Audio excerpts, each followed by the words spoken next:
Iron man learn from his mistake. और ये बात सारे मार्वल फैन जानते हैं। आयरन मैन मार्वल का स्मार्टेस्ट कैरेक्टर है, पर एज अ ह्यूमन उसने भी कुछ गलतियां की है जो कि नॉर्मल ह्यूमंस करते हैं। हाँ, वो भी नॉर्मल इंसान है, पर वो अपने पीक लेवल में। यहाँ पर उसे आयरन मैन ये चीज बनाती है कि वो अपनी गलतियों से सीखता है, और वो आज जो भी है अपनी गलतियों से सीख कर ही है। और आज हम उन्हीं में से टोनी स्टार्क की कुछ गलतियों के बारे में डिस्कस करेंगे जो उसने सुधार ली है। कवच के अंदर एक घमंडी आदमी, उसे उतार दो तो तुम क्या हो?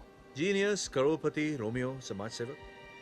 तो सबसे पहले उसकी गलती दिखी अपने क्रिएशन में कंट्रोल ना करना। जो स्टार्क इंडस्ट्री हथियार बनाती थी उसका कंट्रोल टोनी स्टार्क के पास नहीं था, और जब टोनी स्टार्क को टेररिस्ट किडनैप कर लेते हैं और वो वहाँ अपने हथियार का गलत यूज देखता है, तो वो अपनी गलतियों को सुधारने के लिए आते ही कंपनी को अपने हाथ में ले लेता है और वेपन डिवीजन को पूरी तरह से बंद कर देता है, कि उसे पता था हथियारों का गलत इस्तेमाल किया ही जाएगा। और दूसरी मिस्टेक उसी मूवी से थी, जब टेररिस्ट उसे किडनैप करते और उसे केव में ले जाते तो किसी को पता नहीं चलता कि टोनी स्टार्क कहाँ है। सबको लगता है कि टोनी स्टार्क अब नहीं रहा, और इसी चीज को सुधारते हुए टोनी स्टार्क ने स्पाइडरमैन के सूट में जीपीएस लगाया। आपने मुझे ढूंढा कैसे? मेरे सूट में कोई ट्रैकर फिट है क्या? तुम्हारे सूट में बहुत कुछ फिट है कि उसे पता चले स्पाइडरमैन कहाँ है, और कभी वो मुसीबत में रहे तो टोनी स्टार्क उसकी मदद करने के लिए फटाक से वहाँ पहुंच जाए। और जैसा कि आप लोगों को पता ही होगा कि टोनी केव से बाहर निकलने के बाद एक टोटल ही डिफरेंट आदमी बन जाता है, एक टोटल ही डिफरेंट इंसान बन जाता है, और वो अपने लिए सूट बनाता है और लोगों की मदद करने सोचता है। पर टोनी अपने इंटेलिजेंट और टेक्नोलॉजी पर बहुत ज्यादा भरोसा करता था और उन पे बहुत ज्यादा प्राउड रहता था, और उसे लगता था कि उसे किसी की जरूरत नहीं है। पर ओबेडाय ने जब उसका आर्क रिएक्टर निकाला तो रोडी उसकी मदद करता है, और तब उसे लगता है कि हर चीज टेक्नोलॉजी से नहीं होता, उसे